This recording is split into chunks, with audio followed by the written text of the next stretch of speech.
న్యాయాధిపతుల గ్రంథం 8వ అధ్యాయం 4వ వచనం నుండి 13వ వచనం వరకు దేవుని మాటను శ్రద్ధగా మనం ఆలకిద్దాం. ఈరోజు నేను మాట్లాడాలని ఆశపడుతున్న విషయం ఏంటంటే, అలసిపోయాము కానీ చేయవలసింది ఇంకా చాలా ఉంది. హల్లెలూయా. అలసిపోయామా? మీరెవరు అలసిపోలేదా? నేనైతే అలసిపోయాను.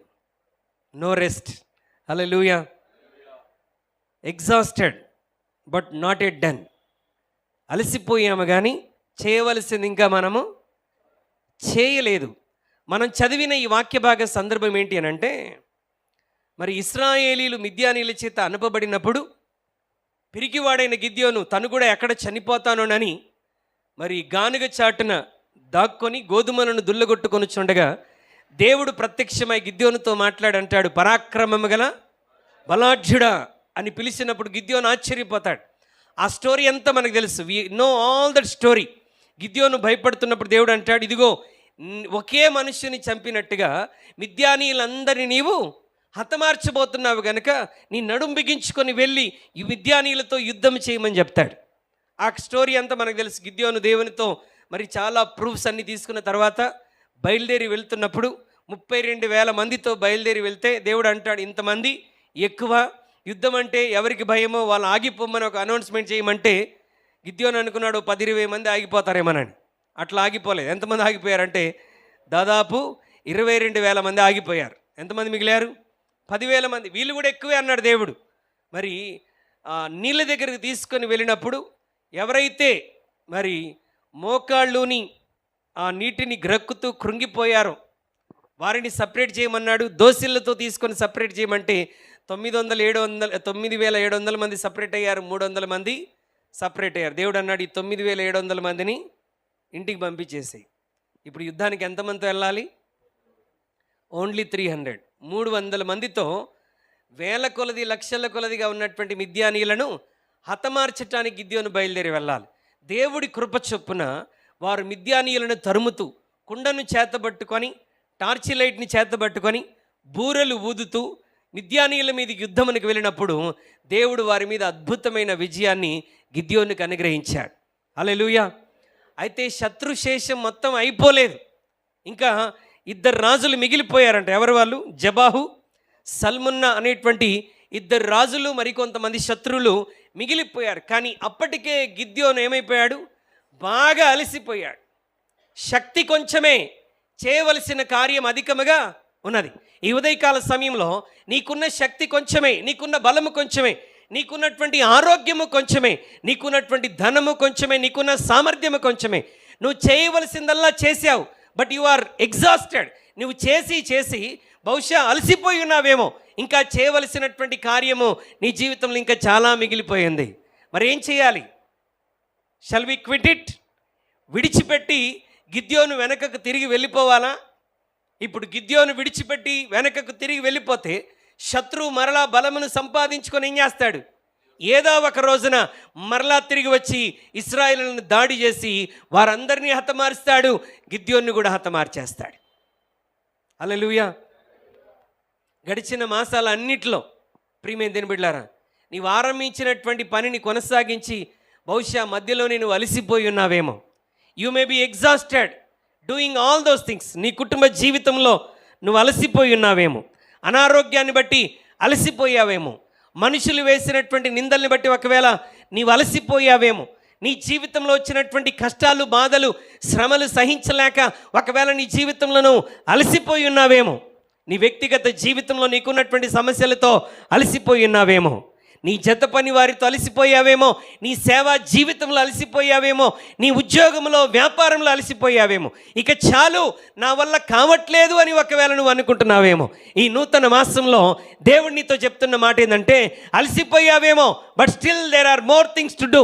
నీవు చేయవలసినవి ఇంకా ఉన్నాయి. వాటిని చేయటానికి నేను నిన్ను బలపరుస్తానని దేవుడు జ్ఞాపకం చేస్తా ఉన్నాడు. Hallelujah. Are you exhausted this morning?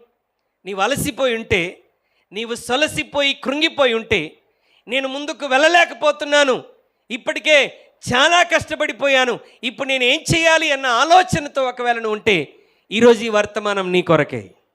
హల్లెలూయా. హల్లెలూయా. రాత్రి వాక్యం ధ్యానిస్తున్నప్పుడు దేవుడు నన్ను ఎంతగానో బలపరిచాడు. God has encouraged me. We may be exhausted. దేవుని బిడ్డ, నువ్వు అలసిపోయావేమో, కానీ గుర్తుపెట్టుకో, దేవుడు నీ కొరకు నువ్వు చేయవలసిన కార్యం ఇంకా మిగిలి ఉన్నదన్న సత్యాన్ని గుర్తుపెట్టుకోవాలి. We have to do more. అలసిపోయిన మనం శత్రువుని అలా విడిచిపెడితే, సమస్యను అలా విడిచిపెడితే అది ఇంకా మనల్ని తప్పకుండా బలహీనపరుస్తుంది. అయితే గిద్యోను జీవితాన్ని దేవుడు ఎలా నడిపించాడు, కొన్ని విషయాలు దేవుని లేఖనంలో నుండి మనం ధ్యానం చేద్దాం. హల్లెలూయా. మనం నేర్చుకోవాల్సిన విషయం ఏంటంటే, నువ్వు ఆరంభించిన పనిని మధ్యలో విడిచిపెట్టకూడదు. దాన్ని ఏం చేయాలి? కొనసాగించాలి. మనం ఏం చేస్తామంటే, ఇంక అలసిపోయాను, ఇంత మట్టుకు చేశాను, ఇప్పటి వరకు నాకు ఓపిక దొరికింది, ఇప్పటి వరకు నా శక్తితో నేను చేయగలిగాను, ఇక నేను చేయలేను అన్న ఆలోచన నీ జీవితంలో నీకు ఎంత మాత్రం ఉండకూడదు. హల్లెలూయా. అర్థమవుతుంది చెప్తున్న మాట. ఇప్పటి వరకు చేశాను, ఇక నేను ముందుకు వెళ్ళలేను అనుకుంటే నువ్వు చేయవలసినటువంటి కార్యం నీ జీవితంలో ఇంకా ఉన్నదన్న సత్యాన్ని గుర్తుపెట్టుకోవాలి. నువ్వు ఆరంభించిన పనిని నువ్వు తప్పకుండా ముందుకు కొనసాగించాలి. The work you have started, you have to finish it. మిద్యానీయులను చంపటం మొదలుపెట్టినటువంటి గిద్యోను ఇప్పుడు ఏం చేయాలి? మిద్యానీయులను తప్పకుండా సంపూర్ణముగా హతమార్చేటువంటి వాడిగా ఉండాలి. దేవునికి స్తోత్రం చెల్లిద్దాం. హల్లెలూయా. శత్రుశేషం మిగిలి ఉండకూడదు. నీవు ఆరంభించిన పని మిగిలిపోకూడదని దేవుడు ఈ నూతన మాసంలో జ్ఞాపకం చేస్తున్నాడు. నువ్వు చేయవలసిన పని, కొనసాగించవలసిన పని, నీ సామర్థ్యం, దేవుడు నీకు ఇచ్చిన సామర్థ్యంను బట్టి నీవు చేస్తూ ముందుకెళ్ళిపోవాలి. Yes, you are exhausted. నువ్వు అలసిపోయావు, కానీ పని మధ్యలో విడిచిపెట్టకూడదు. నీవు అలసిపోయావు, దేవుడు నీకు అప్పగించినటువంటి బాధ్యతను మధ్యలో విడిచిపెట్టకూడదు. నీవు అలసిపోయావు, నీ కుటుంబ విషయంలో నువ్వు చేయవలసినటువంటి కార్యం విషయంలో నువ్వు స్తంభించిపోయి ఆగిపోకూడదని దేవుడు ఈరోజు నీతో మాట్లాడుతూ ఉన్నాడు. ఎందుకంటే శత్రుశేషం మిగిలి ఉన్నది. జెబహును, సల్మున్నాయు, మరికొంతమంది శత్రువులు మిగిలి ఉన్నారు. వారిని హతమార్చవలసిన బాధ్యత గిద్యోను మీద ఎలాగున్నదో, ఈరోజు నీవు ఆరంభించిన పని కొనసాగించవలసిన బాధ్యత దేవుడు నీ భుజాల మీదే పెట్టాడన్న సత్యాన్ని గుర్తుపెట్టుకోవాలి. Hallelujah. Hallelujah. Then who is going to help? ఎవరు సహాయం చేస్తారు? ఎవరు సహాయం చేస్తారు?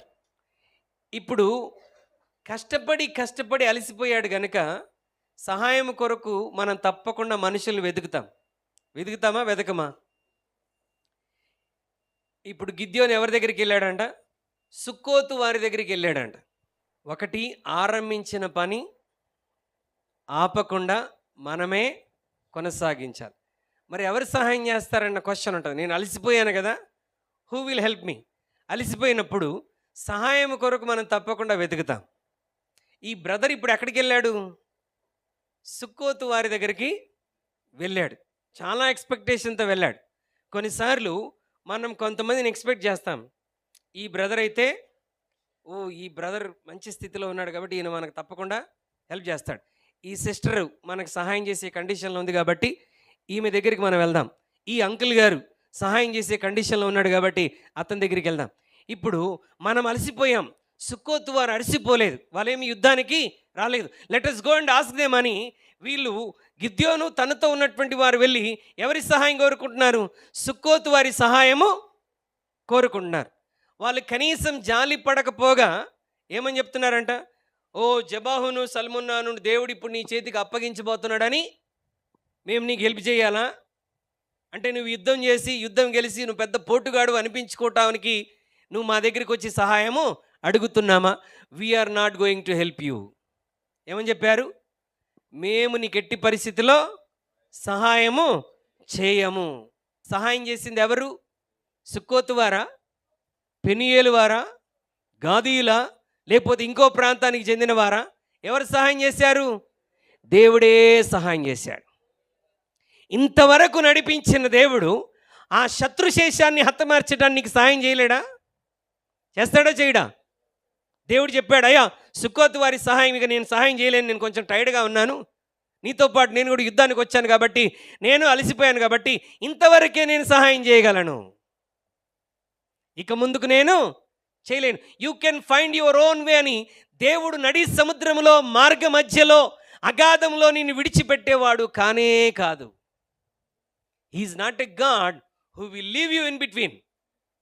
ఆయన మధ్యలో విడిచిపెట్టే దేవుడు కాదు ప్రియమైనది బిడ్డలారా. కానీ మానవ ఆలోచనతో కొన్నిసార్లు అలసిపోయిన మనం తప్పక ఏం చేస్తామంటే, సుక్కోతు వారి దగ్గరికి గిద్యోను వెళ్ళినట్టుగా, పెనియేలు వారి దగ్గరికి గిద్యోను వెళ్ళినట్టుగా, we find out some people and will go and plead them. వారి దగ్గరికి వెళ్ళి బ్రతిమలాడుకుంటాం, అయ్యా నాకేదైనా సహాయం చేయండి, అమ్మా నాకేదన్నా సహాయం చేయండి. బట్ రిమెంబర్, ఈ నూతన మాసంలో దేవుడు నీకు చెప్తున్న విషయం ఏంటంటే, ఇప్పటి వరకు సహాయం చేసిన దేవుడు ఇక ముందు కూడా ఆయనే నీకు సహాయం చేయబోతా ఉన్నాడు. He's going to help you. ఆ దేవుడే నిశ్చయముగా నీకు సహాయం చేస్తాడన్న సత్యాన్ని గుర్తుపెట్టుకోవాలి. దేవుని కృపను పొందుకొని గిద్యోను మరలా బయలుదేరి తన దగ్గర ఉన్నటువంటి జనముతో మరలా యుద్ధానికి బయలుదేరి వెళ్తూ ఉన్నాడు. శత్రుశేషమునంతటిని హతమార్చడానికి దేవుడు కృప చూపించాడు. 2 విషయాలు చెప్పాను. ఒకటి, మనం ఆరంభించిన పని మనం కొనసాగించాలని దేవుని వాక్యం జ్ఞాపకం చేస్తుంది. మధ్యలో విడిచిపెట్టకూడదు ప్రియమైన బిడ్డలారా. శత్రుశేషాన్ని మిగిలించకూడదు. అలసిపోయామేమో, కృంగిపోయామేమో, కానీ ఇంకా చేయవలసింది, ముగించవలసింది, సాధించవలసింది నీ జీవితంలో ఉన్నదన్న సత్యాన్ని గుర్తుపెట్టుకొని ధైర్యం తెచ్చుకొని పని జరిగించడానికి ముందుకు వెళ్ళాలి. ముందుకు వెళ్తున్నప్పుడు we should not go to the people. మనం ప్రజల సహాయంతో కాదు, ఎన్నడూ అలసిపోని నూతన బలం మనకు అనుగ్రహించి ఆయనే మనతో కూడా యుద్ధానికి వచ్చి కొన్నిసార్లు మనల్నే పక్కన పెట్టి తాను యుద్ధం చేసేటువంటి దేవుని సహాయంతో మనం ఏం చేయాలి? మన పనిలో ముందుకు వెళ్ళిపోవాలి. 3వ మాట చెప్పి నేను ముగించేస్తాను. థర్డ్ థింగ్ మనం చేయవలసిన పని ఏంటంటే, రిఫ్లెక్ట్ ఆన్ ప్రీవియస్ ప్రొవిజన్. దేవుడు గతంలో నీకు చేసిన సహాయాలన్నీ జ్ఞాపకం చేసుకోవాలి. హల్లెలూయా. గతంలో దేవుడు చేసిన సహాయాలన్నీ జ్ఞాపకం చేసుకున్నప్పుడు ముందుకెళ్ళటానికి ధైర్యం వస్తుంది. ఒక క్రైస్తవుని ధైర్యం ఏంటో తెలుసా? దేవుని కార్యాలు జ్ఞాపకం చేసుకోవటమే. మనకి ఇంజన్ అంటే, మన ఇంజన్ ముందుకెళ్ళాలంటే, మన బండికి పెట్రోల్ ఏంటి అని అంటే దేవుని కార్యాలు జ్ఞాపకం చేసుకోవటమే. నా ప్రాణమా, ఎవరికో చెప్పట్లే దావీదు, పక్కనున్న బ్రదర్కో సిస్టర్కో ఎవరికో చెప్పట్లే. ఎవరికి చెప్తున్నాడు? తన ప్రాణం అంటే తనకు తానే చెప్పుకుంటున్నాడు. ఈరోజు మనకు మనం చెప్పుకోవాలి, ఎందుకంటే మనం మర్చిపోయే స్వభావం. నా ప్రాణమా యెహోవాను, ఆయన చేసిన ఉపకారములలో. Open the scriptures. దేవుని వాక్యం తెరిచి దేవుని వాక్యాలు మనం ధ్యానం చేస్తున్నప్పుడు దేవుడు ప్రజలకు ఎలా సహాయం చేశాడు, ప్రజలకు ఎలా మేలు చేశాడు, ప్రజల జీవితాల్లో ఎలా అద్భుతాలు చేశాడు, వాటిని జ్ఞాపకం చేసుకుంటున్నప్పుడు ఇంకా దేవుని మీద మనం ఆధారపడి ధైర్యంతో ముందుకెళ్ళటానికి దేవుడు కృప చూపిస్తాడు. ఇప్పుడు వీళ్ళు ఏం చేస్తున్నారంటే, యోర్దాను దాటాలి. వీళ్ళు కూడా యోర్దాను దాటి వెళ్ళి మరి శత్రుశేషాన్ని అంతటిని వారు నాశనము చేయాలి. యోర్దాను దాటారు, సుక్కోతు దాటారు, పెనియేలు దాటారు. శత్రువుల దగ్గరికి వెళ్ళి జెబాహును, సల్మున్నాను, మిగిలిన శత్రుశేషం అంతటిని ఏం చేశారంట? వారు నాశనం చేశారు. ఈ 3 ప్రాంతాల పేర్లు గుర్తుపెట్టుకోండి: యోర్దాను, సుక్కోతు, Peniel.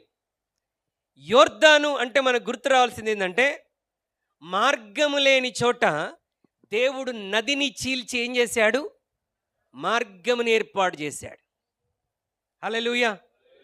Whenever you see Jordan, నీ జీవితంలో యోర్దాను వంటి ఆటంకము చూసిన వెంటనే, నీ జీవితంలో యోర్దాను వలె నీకు దారేది కనబడనప్పుడు, నీ దారి మూయబడినప్పుడు, నీ ఎదుట అగాధము కనబడుతున్నప్పుడు, నీ ఎదుట చీకటి కనబడుతున్నప్పుడు, యోర్దానుకు దేవుడు ఏమి చేశాడో జ్ఞాపకం తెచ్చుకొని ధైర్యంతో ముందుకెళ్ళాలి.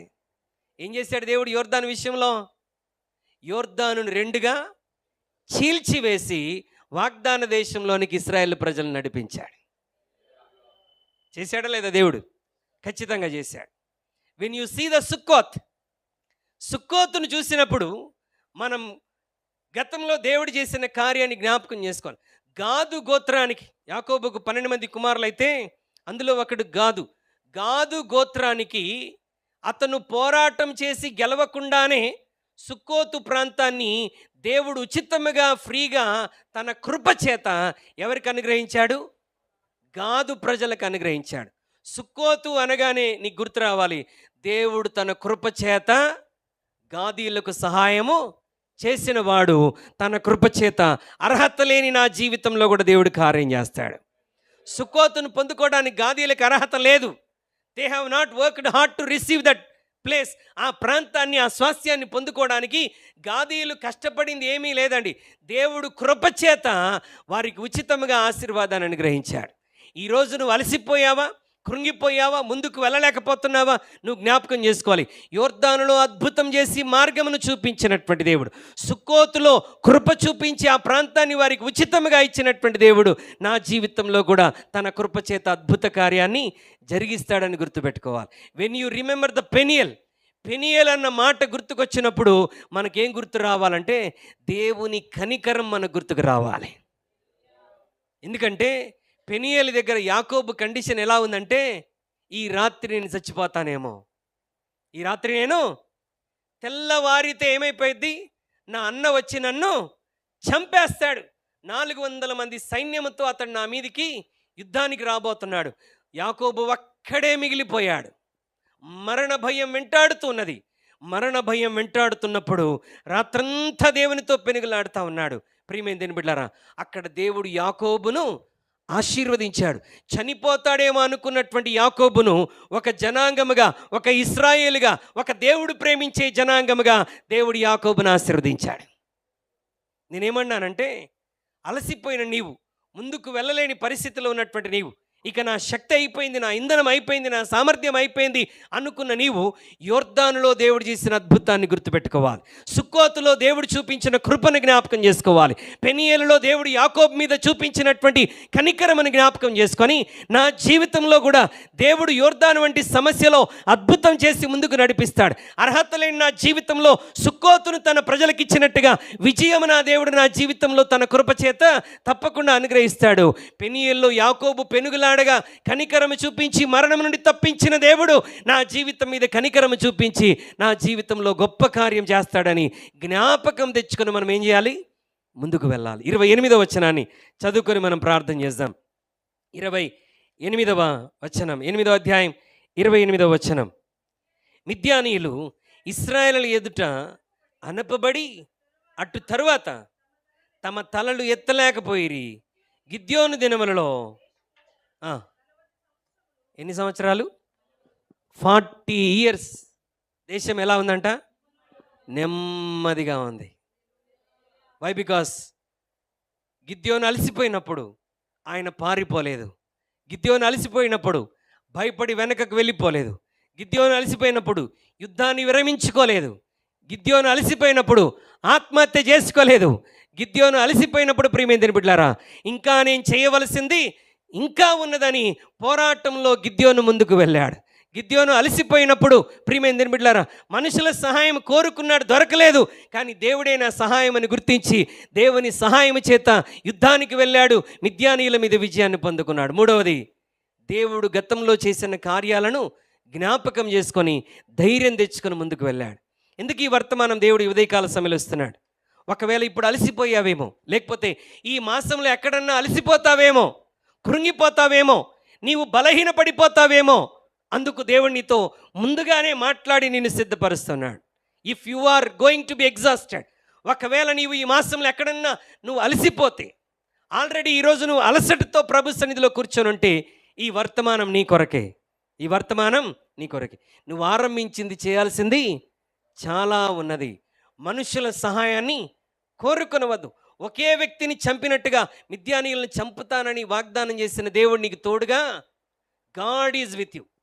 When the God is with us, no man's help is needed to us.